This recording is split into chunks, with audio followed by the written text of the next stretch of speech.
और आज मैं बीजेपी वालों को कहना भी चाहता हूं, समय का चक्र घूमता है, समय बड़ा बलवान है, अहंकार मत करो। भगवान ना करे कल समय का चक्र जब घूमेगा और तुम इधर होगे और हम उधर होएंगे। कहीं ऐसा ना हो कि यही कानून तुमको खाने के लिए दौड़े उसके बाद। यह अब इनका एक नया हथियार आ गया, ईडी। अभी तक इस देश के अंदर यह कानून होता था कि अगर आपने कोई क्राइम किया तो उसकी जांच होती थी, फिर उसमें मुकदमा चलता था। मुकदमे में तय होता था कि कौन कौन दोषी है, कौन कौन निर्दोष है। जो दोषी है उसको सजा मिलती थी, वो जेल जाता था। मुकदमे के बाद, मुकदमा खत्म होने के बाद आदमी जेल जाता था जिसको दोषी माना जाता था। अब अब तय कर लेते हैं कि इसको जेल भेजना है, तो उसको पकड़ लेते हैं, उसको जेल में डाल देते हैं। फिर सोचते हैं अब इस पे क्या मुकदमा करें, इस पे क्या केस बनाएं। फिर ये केस बनाते हैं और केस बनाने के बाद फिर वो तब तक जेल में रहता है जब तक कि मुकदमा पूरा ना हो जाए और वो निर्दोष साबित ना हो जाए। हमारे देश के अंदर 15-15 साल लग जाते हैं मुकदमे पूरे होने में।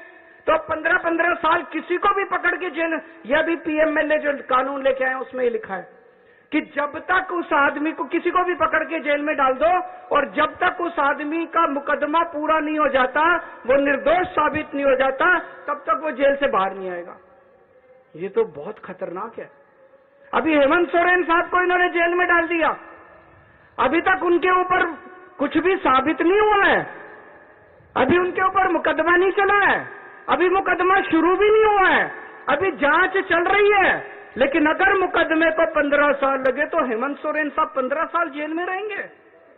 और ये तो किसी को भी कर दें, कल मुझे पकड़ के जेल में डाल देंगे, विजयन साहब को पकड़ के जेल में डाल देंगे, स्टेलिन साहब को पकड़ के जेल में डाल देंगे, सीतारमैया साहब को पकड़ के जेल में डाल देंगे, सुखविंदर जी को, किसी भी को भी पकड़ के जेल में डाल देंगे और सरकार गिरा देंगे।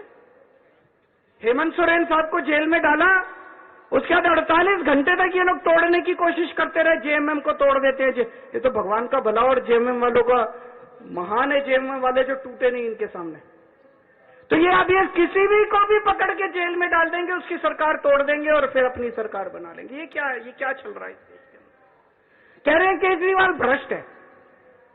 मैं पूछना चाहता हूं, मैंने दिल्ली में बिजली सस्ती, बिजली फ्री कर दी दिल्ली के अंदर, मध्य प्रदेश में, गुजरात में, उत्तर प्रदेश में सबसे महंगी बिजली मिल रही है देश में। तो बिजली फ्री करने वाला चोर है कि बिजली महंगी करने वाला चोर है? दिल्ली में मैंने सबका इलाज मुफ्त कर दिया, चाहे गरीब हो चाहे अमीर हो, सरकारी अस्पताल में चले जाओ, सबका दवा दारू सब फ्री। मध्य प्रदेश में, गुजरात में, उत्तर प्रदेश में चले जाओ, इतना महंगा इलाज, सरकारी अस्पतालों का बेड़ा गर्क कर दिया इन लोगों को। मैं पूछ रहा हूं, लोगों का इलाज फ्री करने वाला चोर है कि लोगों का इलाज महंगा करने वाला चोर है? किसी को भी पकड़ के चोर चोर चोर चोर चिल्लाना चालू कर देते हैं लोग। तो दोस्तों, देश का बहुत बुरा हाल है।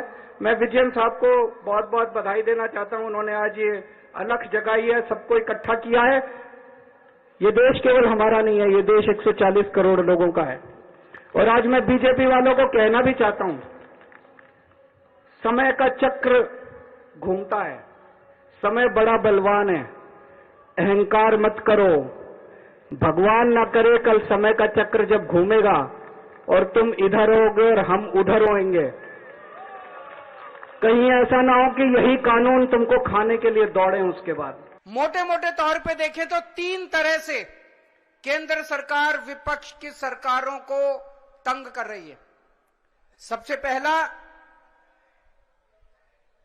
केंद्र सरकार जायज फंड, जो हक है राज्यों का, वो फंड नहीं दे रही है। दूसरा तरीका, गवर्नर्स के और लेफ्टिनेंट गवर्नर के जरिए रोज काम में टांग अड़ाती है, हर काम में टांग अड़ाती है। और तीसरा तरीका, एजेंसीज को छोड़ के जिसको मर्जी पकड़ के जेल में डाले जा रहे हैं, जिसको मर्जी पकड़ के जेल में डाले जा रहे हैं। सबसे पहले मैं पहले तरीके पे आता हूं।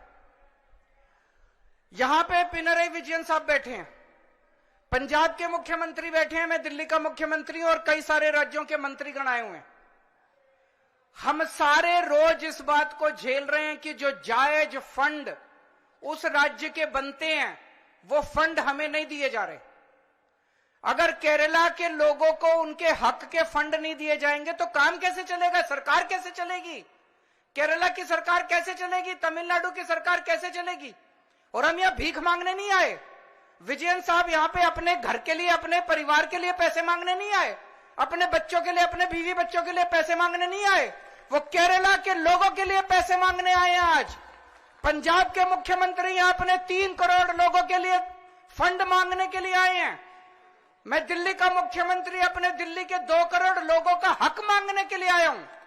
संविधान में लिखा है कि कितना पैसा किस सरकार को मिलेगा। ये वाला टैक्स आएगा, मैं इनकम टैक्स में था, ये थोड़ा सा ज्यादा जानता हूं इसको। तो कितना फंड, कौन सी सरकार कितना फंड इस्तेमाल करेगी, कैसे इस्तेमाल करेगी, फाइनेंस कमीशन होगा, फाइनेंस कमीशन तय करेगा, ये पैसा केंद्र के पास जाएगा, ये पैसा राज्य सरकार। अरे जो हमारा हक है, हमारा नहीं, लोगों का हक है, केरला के लोगों का हक है, तमिलनाडु के लोगों का हक है, वेस्ट बंगाल के, पंजाब के, दिल्ली के लोगों का हक है। वो हक आप कैसे छीन सकते हैं लोगों का? आप उनका काम कैसे रोक सकते हैं? अगर आप हमारे लोगों के पैसे नहीं देंगे तो हम सड़कें कैसे बनाएंगे, बिजली कैसे देंगे, लोगों का विकास कैसे करेंगे?